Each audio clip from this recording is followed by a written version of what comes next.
首先，抓出题目关键字。泛美公路从巴拿马到哥伦比亚之间的路段尚未修建。题目要问的是路段尚未修建的原因。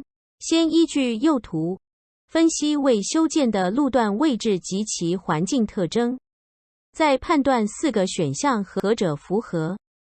接着，根据图中北纬8度判断，巴拿马至哥伦比亚为赤道以北的热带地区，具有年温差小、地表雨林覆盖的环境特征。再来分析选项。A 选项，当地的年温差小。